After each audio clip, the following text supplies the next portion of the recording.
Hello and welcome to Beating a Dead Horse, where we tell you who lived, who died, and who deserved to die. As always, I'm your host, Sean McKinda. And I'm your host, Jackson Keller. And this week we watched Kingsman.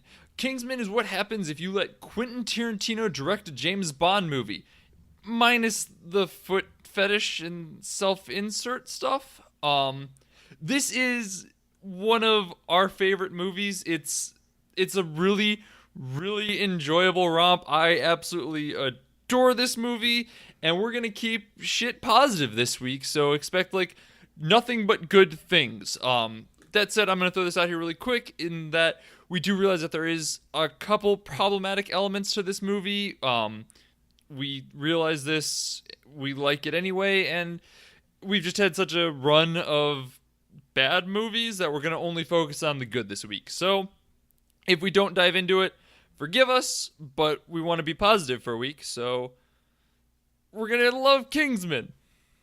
And love it we will. This might low-key be one of my top 5 favorite movies. Like, this is a dark horse, and it's something that I only realized upon watching it again. Obviously, we're doing this in preparation for Kingsman: The Golden Circle coming out next week, which will hopefully be a great time. Haven't seen, I don't know if there are even any reviews out for it yet or anything, but, you know, we're gonna go see it just because we love this first one so much. And every time I've seen this, I think I've seen it 3 or 4 times now, I appreciate it a little bit more, because this is the kind of movie that, like, caught me by surprise in a lot of ways. I didn't expect this to be as good as it is, or even what it is. And although, like, I think I enjoy the concept of the James Bond movie more than actual James Bond movies. Like, Casino Royale is a great movie, but everything else I've seen has just been kind of but I like the idea of, like, the globe-trotting gentleman spy, and Kingsman delivers on that with so much style, and really, despite being kind of a send-up of maybe, like, the Roger Moore era James Bond, like the 70s, wacky gadgets, like, really over the top, despite being kind of a parody of those movies, just its absolute, like, clarity with its themes, just the way the action sequences are. I mean, it's a fucking phenomenal action movie, makes it feel really fresh and modern, too, despite being, like, a parody of this supposedly, like, dated, like, dinosaur old thing. And it's definitely, like, way better than, like, fucking Spectre or even Skyfall, I thought. Characters are fun, the performances the actors are giving are all great. Again, the action is nice and gory and really, really, really satisfying. Well choreographed. This movie's fantastic, and there's very little I would say against it. Yeah, in case it's not clear from my intro, I pretty much feel the same way. I have adored this movie every time I've watched it. It keeps me glued in, like, a gleeful little child way of just kind of gritting my way through it, because it does the ultra-violence in such a gleefully gory way that just gets you involved with it. It does such a wonderful job of being a James Bond movie. It's a great spy movie. The characters are enjoyable and fun. Matthew Vaughn, the guy who directed it, is absolutely incredible. He's done nothing but great things, so for this to be a phenomenal movie, I'm not surprised. I adore it. It's great. I don't know what else to say about that. It's good. Anything you want to add? Well, any more gushing I would do about it would honestly be about death and spoilery stuff, so I think we should just jump right into that. Sounds good. I'm actually going to open up our conversation on death with a story we've told before, but on a totally different episode, so I think it's worth repeating. Jackson, tell us about your first experience with Kingsman.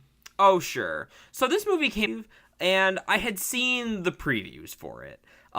Every time I go to the movies, like, they'd always run them in front of, like, other, like, action-y, like, Marvel stuff, so I saw the preview 100 times, and I thought, like, oh, it looked kind of fun, like, I didn't know it was based off a comic book. I thought it was just kind of an original little spy movie, and that's a genre I've got some fondness for.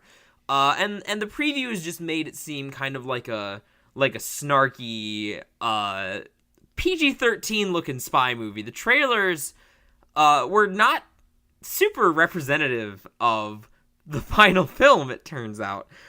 So we start the movie, we're sitting down, and you get a strange intro that starts in the middle of Afghanistan in like a very serious, very gritty like terrorist like hostage situation where they're like torturing this guy for info and like shooting him in the leg, and then it starts that sequence ends with one of the Kingsmen like throwing themselves as they realize that there's a grenade about to go off. He throws himself on top of the grenade to save his comrades, and then you unmask and see that it's Colin Firth. But the sequence itself, it wasn't that shocking despite being kind of strange, just because like the way the violence was presented like wasn't super gory. It still felt like it'd be on like the maybe a little harder edge of like a PG-13 like action movie. But then just a scene later, after another relatively tame sequence of some classic like spy action, gentleman Tux is shooting some like Russian minions in the head, and he shoots the one guy as he's bringing back the whiskey, and he like catches it as he falls, and it's like really like classic over the top spy stuff. And then you see your James Bond stand-in get bisected by a girl with like Wolverine legs, and you see in all the wonderful gory detail this man get like split in half. And that is the moment when I knew that this movie is not going to be quite what I had expected from the previews. I adored this moment because I knew what this was going into it. I was really into it. I was watching trailers for it and everything. So I knew it was like a hard R. And we were in a row in the theater, and as soon as this dude gets bisected toe to tip, Jackson looks at me with just this look of shock and confusion. And I'm like, you didn't know this was an R-rated movie? And he's like, no, I had no idea. What the fuck am I getting into? I'm like, oh, buckle up, boyo. It's about to get good.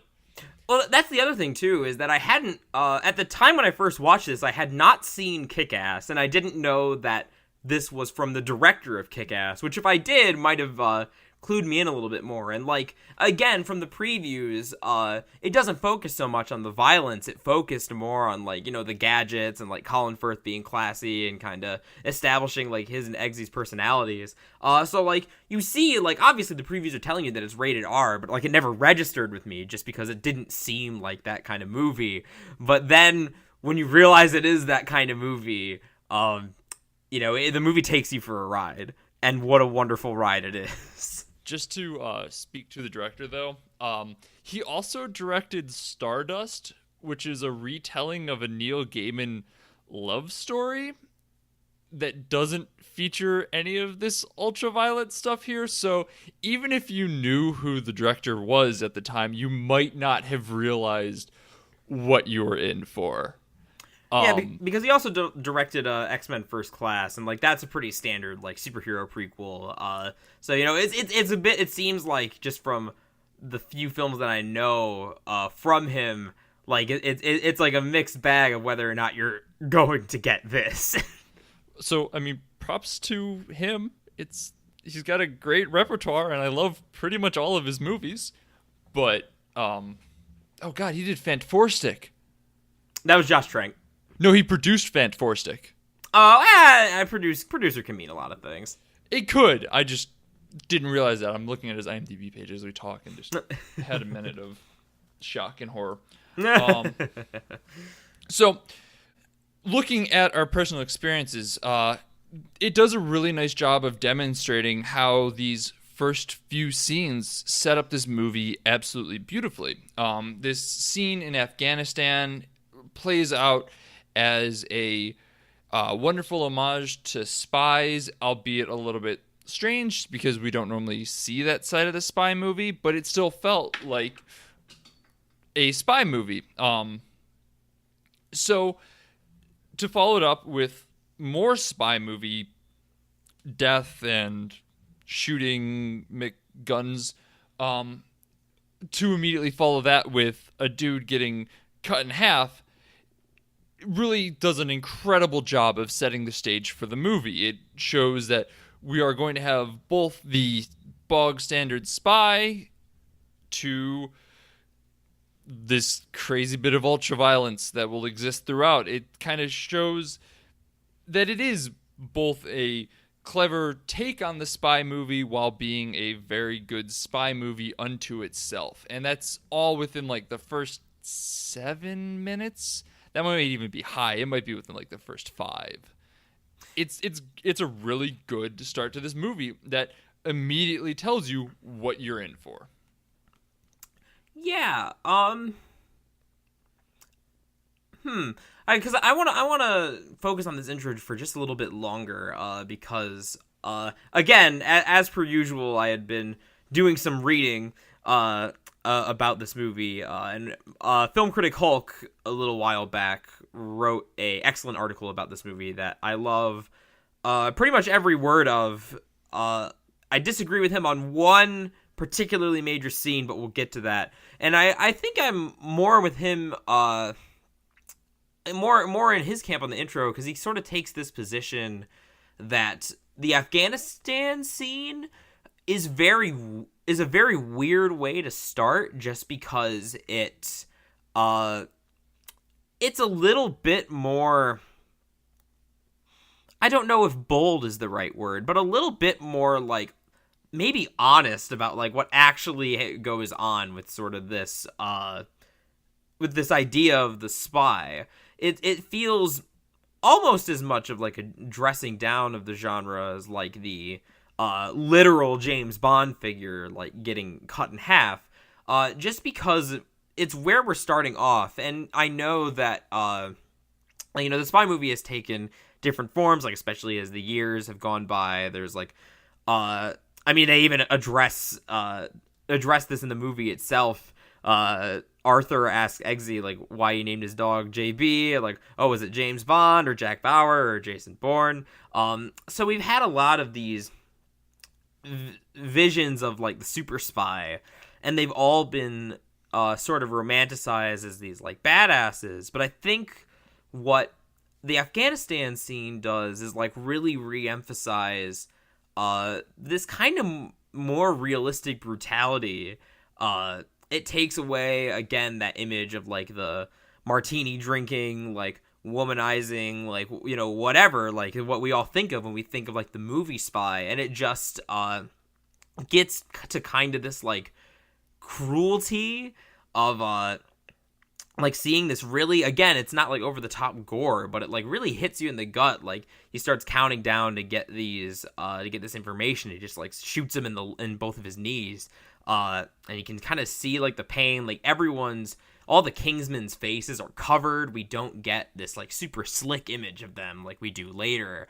It's a lot more, like, down and dirty in a way that I think a lot of spy movies try to avoid, just because of the nature of wanting to present their spy as the hero. And I think that we already have, it's sort of planting this idea that maybe this institution is already a little bit like morally questionable, which will pay off in some other ways, particularly with the character of Arthur, Michael Caine's character, who we then see is all about like maintaining like the social order.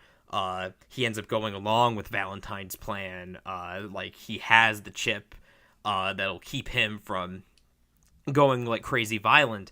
And I think that what the scene does is show us like what maintaining order like really means. Like it isn't the like slick guy in a tuxedo like making a quip while drinking out of a shot glass. It's someone with like their face covered like torturing a man in the desert.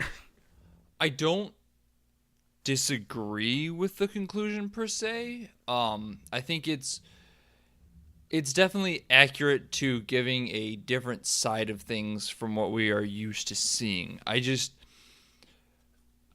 feel like, especially on a first watch through, that might not stand out as much to a viewer, just because it still played a little. It is still played a little bit lighter than just. It's not like an Argo or anything like that, where it's played completely dark and straight, because it's opening with a classic rock tune to like kind of goofy goofy credit rolls going through. So I think in a way that almost undoes some of that punch that it could have, which is why I don't think it ever really stood out as dark or dirty, like the true work of a quote-unquote spy. I think it just kind of played to me as backstory filler and not as thematically relevant.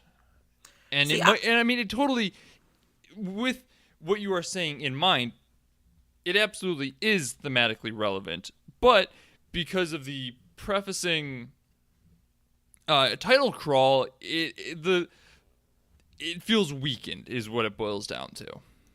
See, for me, the goofier stuff, even on like a first watch, it felt like a more intentional contrast to me, in that we might expect kind of this more stylized movie to have this sort of title crawl, to have this sort of soundtrack choice. But I remember feeling a little bit jarred the first time, and not being able to, like I hadn't been thinking about all this stuff about like the social order. I hadn't really been thought about that. I hadn't really thought about that much until I read Hulk's article. But I do remember feeling like a little bit off, like going in from like we have like the letters like falling and like the rock music, and then we zoom into the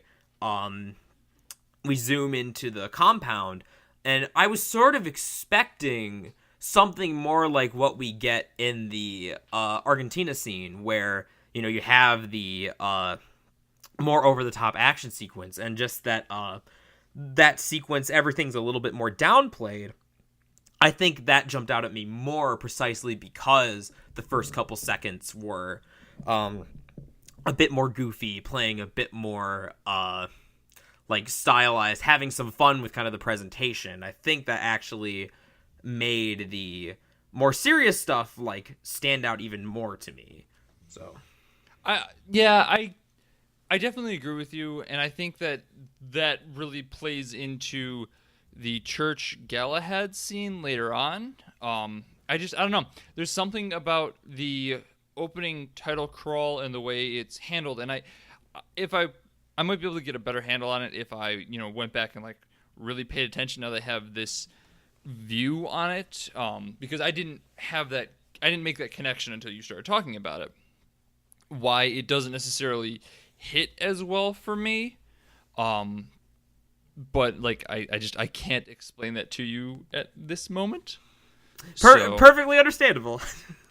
But no, I do understand what you're saying. I just think that even taking away that element of it, it works very nicely as just the juxtaposition between those first couple deaths does a really nice job of setting the stage for what type of movie we're about to get. Even if you want to include what you are saying, where you go from the down and dirty type of death to the standard spy movie to the ultra violent, it does kind of set the three main types and the three motifs that run through the movie, essentially, in how death is handled, and that it's either dirty and quick, very spy-like, or over-the-top ultra-violence. And it kind of sets your mind and what you're expecting for the movie to happen, even if, like in your case, you're surprised by the third one. So I think basically what it boils down to is this opening is very effective no matter what reading you're going with on it. Yeah, and there's another element, maybe on just a more literal plot structure sort of level, that I thought was interesting upon this watch, in that any one of these 3 scenes, because then there's a scene in between of, you know, Colin Firth giving Eggsy, like baby Eggsy, the medal, and any one of these scenes makes sense as an opening, but the fact that we basically get like 3 different openings is sort of strange.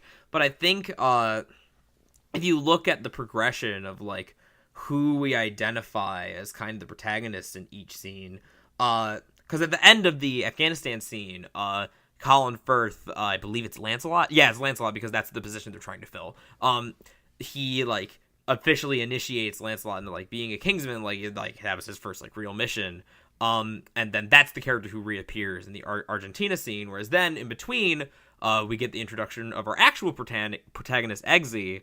But the way it's sort of played, like Colin Firth is sort of our, like, clearly our mentor role, like, route to both of these, like, potential protagonists, especially because Lancelot very much fits the mold of, like, a James Bond character. So I think the fact that, a character who's being set up as, like, potentially, like, our hero of another, like, regular old spy movie, the fact that he is killed so brutally, I think really makes it a bit of a fake out,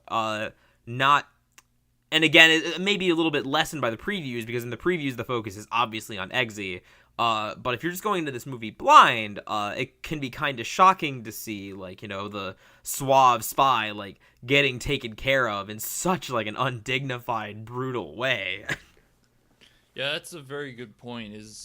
It does raise the questions of, you know, what got revealed in trailers that shouldn't have, that could have been better saved for the movie itself. Could have been a really cool punch at that point, actually. It could have been a very cool punch when it's put that way. I think there's still a little bit of that. And I guess, like, it's sort of hard, like, if you're in the advertiser's position, like, if you're going to try and do that sort of, like, fake out protagonist thing, and, like, you know, maybe you want to make Lancelot seem like he'll be more of an important character than he actually is. Because that's the other thing I noticed, is the fact that, like, we have, Eggsy's father in the Afghanistan scene, he dies, and like they need it, and it seems like Lancelot's kind of like not literally rising up to fill his place, but like that's sort of how the scene treats it. And then like that's also the start of like the actual plot where Eggsy is then recruited by Galahad. Yeah, Galahad.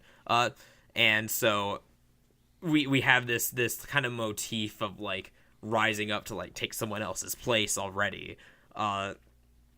Yeah, very, very, very effective intro. Very, non-traditional in a lot of ways, I would say, just in terms of like establishing like protagonists, because you feel like, again, you start with, you have the Afghanistan scene, and then you have Eggsy taking the medal, and that's your backstory, and then, the movie, then, you know, the more standard decision would be like cut to however many years later, with him being like a delinquent, like stealing the car and stuff, and then reintroduce Galahad and get the stuff about Lancelot's position being filled is just kind of exposition. But the fact that we actually see that scene sort of makes us consider like the spy and like who fills that role and how they do it, in terms of like how these movies present their main characters. So. Yeah, I think we've really kind of covered this opening. So we're going to take a couple of steps forward, and by a couple of steps, I mean like half the movie forward, and we're going to talk about what is probably the most famous scene from this movie. Before we do that, I'm just going to give kind of a little bit of a backstory as to what you might have missed if you have not seen the first movie and are listening to this in preparation for the second. First of all, go watch it. It's 2 hours long. It's worth your time. But if you don't know, Samuel L. Jackson is playing a man named Valentine, who is essentially given out a bunch of free SIM cards to everyone in the world. These SIM cards have an alternate purpose besides just being philanthropic. It is designed to increase aggression in individuals so that they just kick the living shit out of everyone else. Samuel L. Jackson is amassing world leaders, dignitaries, important people. If they side with him, they put a little chip in their head so that they agree with what he says. Otherwise, they get blowed up. If they disagree, but he's deemed them important enough, they throw him in a little cell in this base in the Alps, standard Bond villain junk. I think that pretty much covers it. Eggsy is doing his thing. We went through a trial to see who fills the second Lancelot's shoes. It's a bunch of kids. Eggsy loses at the last round and is replaced by someone else. So Eggsy at this point is kind of down in the dumps and is watching this church scene from a remote location via laptop. I think that's everything. I think just to make it like a little more clear is that the movie's got kind of a parallel structure in that we're sort of following an A plot and a B plot, and our A plot is Eggsy's training montage as he tries to get through the sort of interesting scenarios that the other Kingsmen create to try and find out who's going to be the most effective recruit. And that's sort of our A plot, and our B plot is Galahad investigating the Valentine thing, doing kind of the more standard like Bond adventure, like going and trying to find notable targets and like picking up clues and like analyzing photos to try and like seek out his next move. And so his search leads him to a small church in Kentucky, something he spotted on one of Valentine's like assistant's clipboards, I believe. Basically, there's an indication that Valentine is going to be doing something nefarious there. So he follows this lead, and when he goes to this church, he finds that it is, basically the Westboro Baptist Church. Like, that's clearly who we're supposed to be thinking of. They're going, he goes in, and they're saying how, modern society is decadent and sinful. They're throwing around a bunch of, racial slurs and, homophobic slurs, and, just sitting there, acting pretty much as they're explicitly described as a religious hate group, and they act pretty much exactly how you would expect. And so when Galahad goes in, Valentine is waiting for him, and he presses a button to make this the preliminary test of his global SIM card scheme. And then what happens next is that everyone in the church just starts going nuts, including Galahad. But since Galahad is a highly trained super spy, super soldier, what transpires is the most glorious 5 to 10 minutes of action in a modern feature film. It's spectacular. Trying to describe it doesn't do it justice. I guarantee you can find it on YouTube. I might have even linked it down in the description, so check there if you haven't seen it. It is a phenomenal bit of filmmaking. It is incredible to watch. It is a lot of fun. It's great. Go watch it. Go click on the link or whatever. In addition to just being a visual joy, a wonderfully choreographed action sequence, this is the best scene in the movie because I think that it is very challenging thematically. It's very much trying to challenge its viewer, and I think that means that it's a scene that is often misread. And this is the scene I had mentioned earlier. So the Film Critic Hulk article that I was referring to is basically to boil down a big, long, effective analysis into a sentence. Film Critic Hulk is arguing about how Kingsman is all about class, social economic class, and how basically how the rich think that the poor are stupid and inferior, that they're all just faces in a crowd. It's very Valentine's plan very explicitly targets the poor, people who would very much benefit from having free access to a cellular connection and Wi-Fi for the rest of their lives. He sees them as a virus. He explicitly compares humanity to a virus that needs to be culled. And so he picks certain people to be among his like chosen few on like his Noah's Ark sort of plan. But of course, like as Sean mentioned, they're all like politicians, dignitaries, celebrities, what have you, all the rich. And so this commentary on class is, of course, running through the other major plot line, Eggsy's training, as he sort of has to prove himself to the other like Oxford educated like aristocratic like brats who are typical Kingsman candidates. We're shown that Galahad specifically chooses people like Eggsy because he thinks he has potential, and he thinks that like that's sort of his whole spiel, is that, you know, manners make it the man. It's not about your social class. Like he puts it in the context of like being a gentleman, and his point is sort of that like being a gentleman has nothing to do with like your background or how wealthy you are. It's about like your morals and how you carry yourself. So and I think, you know, that's a very easy thing to get behind. You know, that's the classic underdog story of like, you know, Eggsy being the poor person who rises up in kind of this world of aristocrats and elites, and he excels and does even better than them.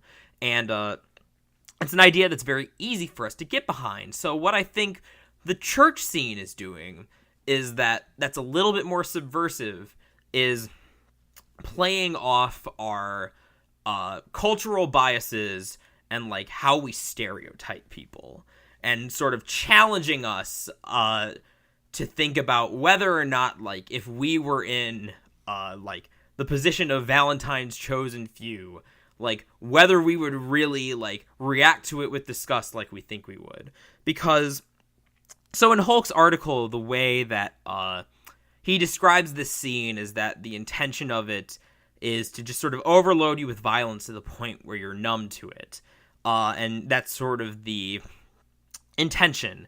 I disagree with this reading, partially because, like, me and everyone else I know reacted to the scene with, like, such gleeful joy.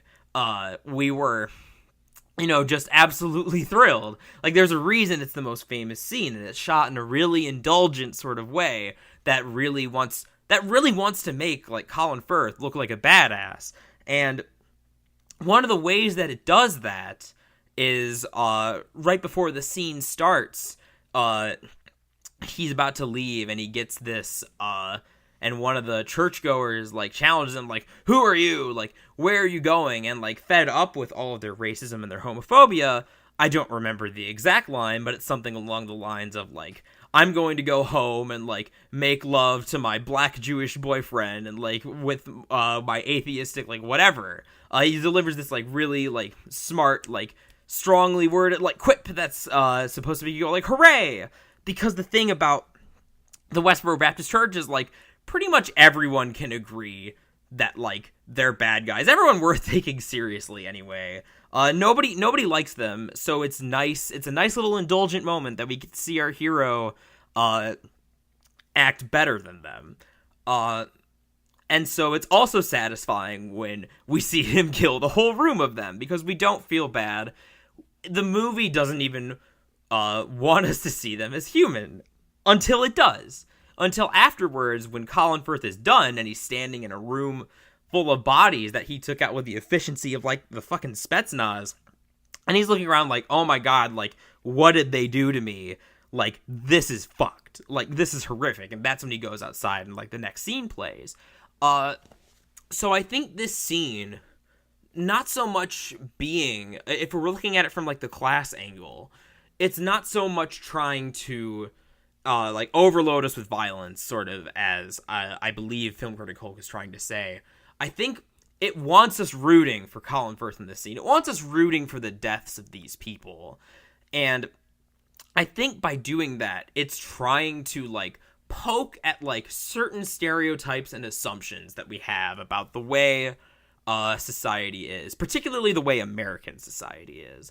Because when you think of, you know, just to use the most relevant example of most recent times. Like, Kingsman did come out in a bit of a different era, even though it was only a couple years ago. But in order to boil it down to the simplest, when you think of the average Donald Trump voter, you don't think of the corporate bigwig. You think of someone that in,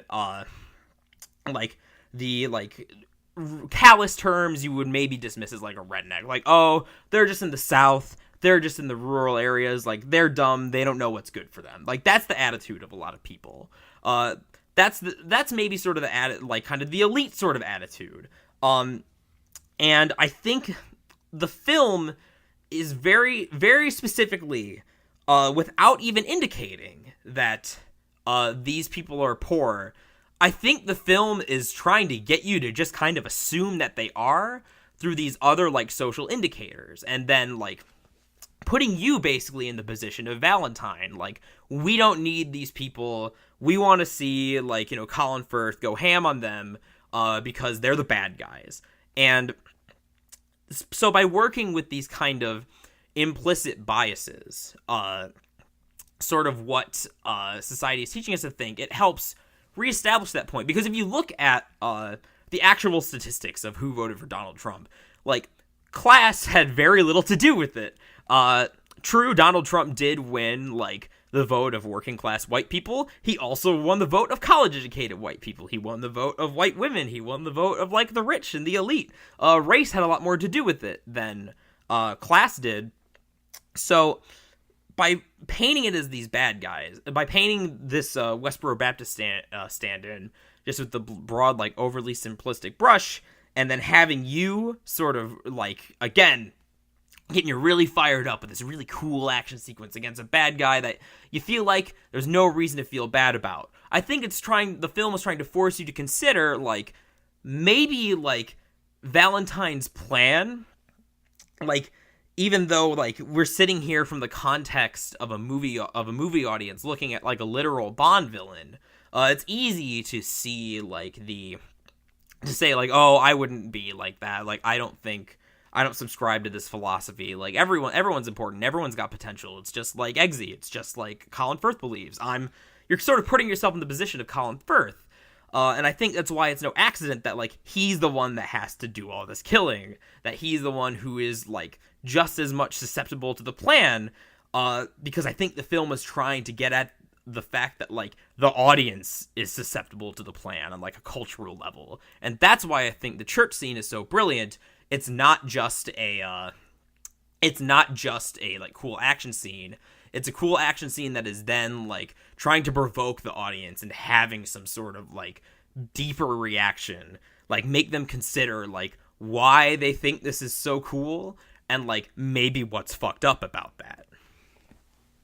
That's really interesting, actually, because as I was watching this movie, at one point in Valentine, as he's discussing his plan with someone, explains that global warming is caused, the body heats up because of viruses, we are a virus on Earth, etc., which on the surface level, his plan makes sense. It's not until you think deeper about it that you understand where it's fucked up, where the flaws are, where the hinks in his argument are. This scene works to be very appealing to your lizard brain. Much like his plan, it on the surface is very broad strokes good. Yes, this is good. We should do this. This sounds great. Perfect. Go for it. It's not until you take that step back and look at it from how Jackson was describing, or in the case of Valentine's overarching plan, as a quote-unquote sensible person would, that you see where it falls apart. So, in a way, his quick sentence on the description of global warming caused by humans as a virus kind of works as a summary of everything else that is going on with this scene. Because it does. It is treated as something that's on the surface seems very good and very accurate, but when you take a second and a step back, you realize how royally fucked it is and how bad it is that you're like, yeah, let's do that. That sounds great. Because it's not good, it's not great, and you shouldn't do that. Guys, genocide's bad. Genocide is bad. And that's the other thing about Valentine's plan is that, like, he never specifically says that he's targeting the poor, right? Like, this movie's obviously got class on its mind because of the Eggsy section, but, like, everything about Valentine's plan is just subtext. It's just, like, an assumption that, of course, like, the worthy people that, like, would be worth preserving, like, sure, everyone can agree that, like, global warming is bad, and if you don't agree, then, like, like someone might say, you might be one of the people who doesn't deserve to be on the ship. And so, but the way the film's plot is constructed, it doesn't have to say it. Like, Valentine's plan is completely contingent upon this, like, dim, like, gross view of, like, quote-unquote the masses, and, like, so you hand out to, like, all these SIM cards. Well, who's gonna need them? Not the people who can pay for them, not the people who can, like, pay for a spot in Valentine's bunker. Of course, like, as per usual, it's like the poor are going to get fucked over.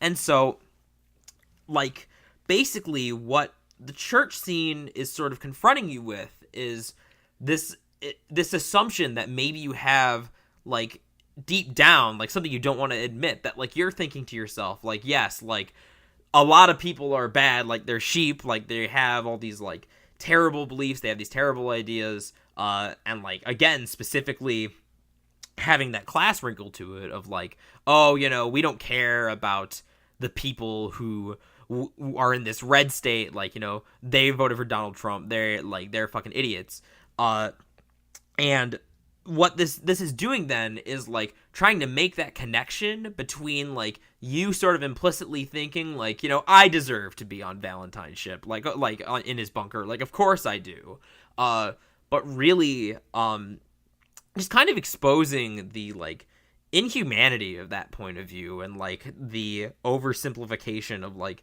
people into kind of this mass, and, the poor specifically, and I think that's what makes this movie that like crystal clear expression of that theme of, like, dedicating itself to being anti-classist, because this movie gets, like, the church scene is one of the things that Hulk talks about in his article that gets this movie accused of being classist. Like, we're supposed to revel into these, like, symbols of what these stand-ins for like the American, like, working class are, and we're supposed to be taking joy in their deaths.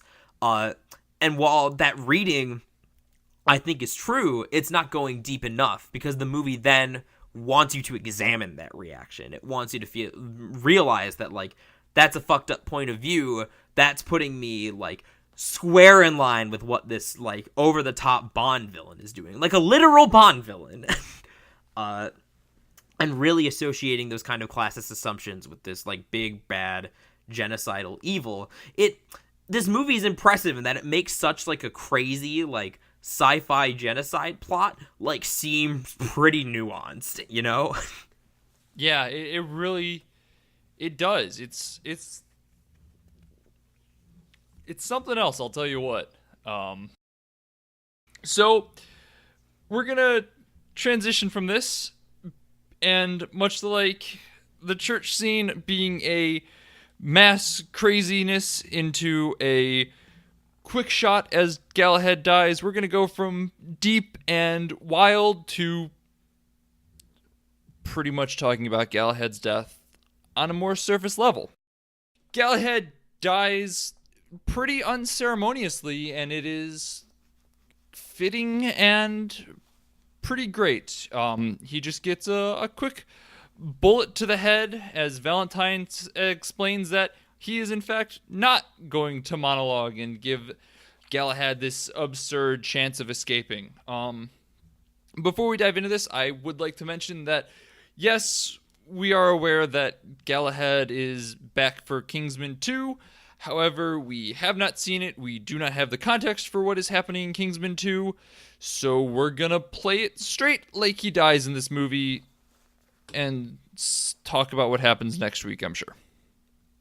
Because no matter what happens next week, I think that this is a super effective scene on pretty much every level. Like, just as an individual text, it's working in a lot of different ways, which is why it sort of surprises me that when you step back and look at it, it plays as like a shocking moment, but when you think about it, it shouldn't be that shocking. Like, this is a classic trope. Like, the mentor is killed in order to motivate, like, his protege. Like, the Obi-Wan moment. Like, Obi-Wan, like, sacrifices himself to help Luke Skywalker get away so Luke can come back and finish the job. And that's pretty much exactly what happens here. But there's a lot of small, subtle ways that I think this scene is priming you to feel a little more shocked when it happens and make it less like you're just seeing it coming. The first and most obvious is just that the scene immediately before is such a convincing example of Galahad's efficiency at, like, combat and being a spy, that, like, it makes him seem invincible. Right before his death, we get, like, not his biggest triumph, like, morally, but, like, his, like, this showcase of, like, why he's the biggest badass around, and, like, why he's a Kingsman, like, really, really makes that, distinction clear. And then, you know, despite surviving this, like, utter chaos, the next minute, he's just shot in the head, and that's that. Like, he's done. As mortal as the rest of us. And I think that Lancelot getting cut in half in the beginning of the movie sort of primes us for this, is sort of telling us that, like, we shouldn't expect, like, these classical, like, James Bond figures, no matter how, like, cool and powerful and badass they seem, they're not safe. But I think we sort of forget about that, because that's at the beginning of the movie, and that just, again, reiterates, this isn't that kind of movie. Yeah, wow, that's actually, like, I did not make the connection on how much foreshadowing goes into that first scene. Mm-hmm. Because it is the exact same thing of Lancelot going through, slaughtering without, you know, hesitation, killing a ton of people, and then just dies. Unceremoniously cut down. Galahad, exact same thing happens to him. And it's, like, it should have seen it coming, especially because it is foreshadowed so heavily in the beginning. No Kingsman in this movie dies in any glorious ways. They are just cut down. They jump on a grenade. They get cut in half. They get shot in the head. It's one, boom, done. There's all sorts of signs pointing to the fact that you should have seen this coming, but it does a really nice job of building it up in the middle, especially with Valentine and Galahad's discussions of megalomaniacs and spies in the dinner scene, that you're not ready for it. And when he just pops them especially after being like, now's the time that I will give you this chance to go save yourself, it still takes you by surprise. Yeah, and so much because they specifically, like, call attention to that fact. Because, again, that, you know, that's the classic James Bond trope. You're like, you know, no, Mr. Bond, I expect you to die, and, like, leaves him in some sort of, like, crazy, like, buzzsaw trap. But, so the fact they call attention to that, like, it makes you think for just a second, like, maybe, like, he's gonna find some way out of the situation. Like, maybe all those skills are gonna come in handy, and then it's just like, ha, nope. Like, bam, down he goes. And just adding to the fact that, like, as a mentor figure, like, Harry, Galahad's character, feels so much more fleshed out. He doesn't feel like he exists only to mentor Eggsy. And I think another smart thing leading up to this moment is the fact that until now the movie has had this double structure of, like, Eggsy's doing his training, Galahad is going around, like, trying to solve the mystery, for lack of a better word, trying to solve the plot. And so in some ways, even though, like, Eggsy is very clearly identified as sort of our protagonist, like, Galahad's kind of our hero going through the piece, kind of our hero going through the film, and we just see him get a lot of chances to be, like, smart and cool and clever and a good mentor, and just get really attached to his character. So when he gets killed, it doesn't just feel like this is the story beat that has to happen to motivate Eggsy when he's like at his lowest point and just got kicked out of the Kingsman because he couldn't shoot the dog. It makes Galahad's death feel more like the loss of an actual character than just like another plot device falling into place. Yeah, that's a really good way of putting it, because you do have an attachment to Galahad. He's been developed and shown to have changes and an actual attachment to it, especially because this is not early in the movie. This is very far along. It's not, an Obi-Wan where it's the first in a trilogy and, you kind of have an attachment to him, or Zeppeli in JoJo's Bizarre Adventure, which, we talked about that a couple episodes ago. Go check it out if you don't understand what we're talking about. Where they're kind of more undefined or cut down early in the story. This is what I assumed to be a self-contained movie. I didn't realize that they were making a second one and apparently a third one as well. So I was genuinely shocked when this individual that we've come to love over an hour and a half is just gone instantly. Not even drawn out. There's no heartfelt goodbye, no wishing him well, just snap, gone. But of course, Galahad's death still is really effective as this kind of plot device, because it's what launches into our finale, where we find out that Arthur, like the head of the Kingsmen, again, calling back to the beginning of the movie, that with all these assumptions about class and the social order, or they're all coming back to this figure who has been supporting Charlie, the asshole, like, rich boy who's been harassing Eggsy during training the whole time. Arthur was the one who wanted him in there. And so we find out that Arthur is in on Valentine's plot. Eggsy takes care of him and then basically like suits up to go to the big bad Bond villain's compound. What happens after this is pretty much like what you would expect out of like an action spy finale. Like, it's all very smartly directed action. You get a great fight with a really like fun like Bond villain henchman. Leg Girl is a really fun character, and that ends up being a good kind of duel between her and Eggsy.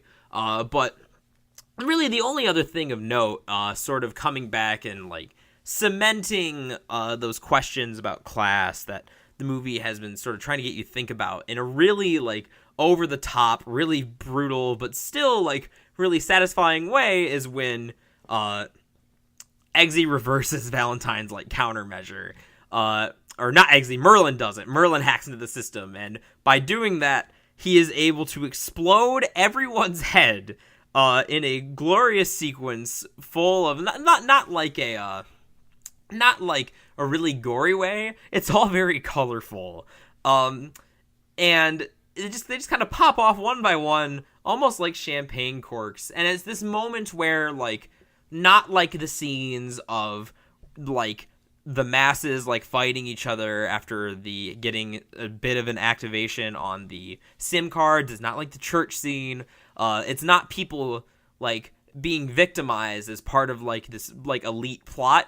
Like, this is the moment where, like, the people responsible, like, the elites are getting theirs. And the only other, like, notably subversive thing I think about this scene is that, again, this might, considering recent political developments, I understand why someone might recoil at the thought of watching Barack Obama's head explode, showing that he's been, like, part of this conspiracy. I get why someone might not want to do that, considering who our current president is. But I think that showing that who this figure, the U.S. president, who is very clearly supposed to be Obama, like, you only ever see the back of his head, but it's like, it's obviously supposed to be him. Similar voice cadences, similar back of the head shape. We're not projecting. It's Obama. Obama gets his head blown up in the finale, and while that, again, like, maybe rightfully reads as gauche to some people, I think that it's important to re-emphasize that sort of theme of like class struggle and showing that like this isn't about like political parties, because especially in America, very, very interesting that this movie has so much to say about America despite also being very British. But especially in America, these issues of class are often thought of as being like a political party thing. Like, obviously you have like the Republicans like trying to steal people's health care, and that's obviously going to hurt the poor in a very direct way. So it's easy to just sort of see it as like the Democrats are the good guys, like for the poor, Republicans are the bad guys. But like this movie is like sort of reminding us that no, like when it comes to like these attitudes, when it comes to like this sense of like superiority over the masses, when it comes to this classism, the quote unquote good guys aren't exempt from it either. Like there's still, just in American politics and politics in general, there is still just this like heavy strain of classism. And so like, again, while the sight of seeing like our last president's like head explode in a movie like definitely like doesn't play like in the same quite as like audacious way, because it used to be like audacious, like, oh my god, I can't believe like they blew up Obama's head in a movie, like holy shit. But now in this era, of course, it plays a little bit differently, but I think it's still important that for the movie to establish that like this theme of class struggle goes beyond just like what we sort of think of as like the political parties, you know. And other than that, I just think that this last action scene, again, just super satisfying action scene, great payoffs to a bunch of stuff set up in the story. It's a classic. It's a classic. He fights the goons. And the goons, and it's a great action scene. He uses the umbrella that Harry was like showing him, all the cool gadgets. He puts them to good use. It's a great action finale. I love this movie. I have nothing else to add to that. I 100% agree. It's a favorite movie of mine as well. Seriously, if you haven't seen it, go watch it. It's real good. I promise. That being said, though, I have been Sean McKinda. You can find me on Twitter at Sean_McKinda. I also stream every Wednesday and Sunday at 8 o'clock at twitch.tv/helpless_Skippy. Come join us. It's a rollicking good time. And I've been Jackson Keller. You can find me over at Jackson J. Keller on Twitter. And there you will probably get my first impressions of whether or not I think that Kingsman: The Golden Circle is a worthy sequel. I honestly am struggling to see how they could top this one, but I'm still very much looking forward to seeing them try. So definitely come back next week as we dive into whether or not it worked and how they did and did not handle death. God, I hope it's a good sequel. I hope to God it's a good sequel. Thanks to Lords of the Highway, as always, for the use of our theme song. It is Suicide Alternate Take off the album High Octane, Low Expectations. Go check it out. It's a good album. I am going to leave you with Colin Firth's line in the church, simply because it is so goddamn badass. Enjoy. What's your problem? I'm a Catholic whore, currently enjoying Congress out of wedlock with my black Jewish boyfriend who works in a military abortion clinic. So hail Satan, and have a lovely afternoon, madam.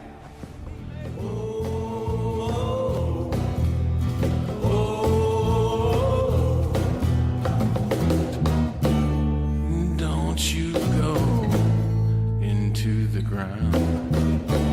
Don't you go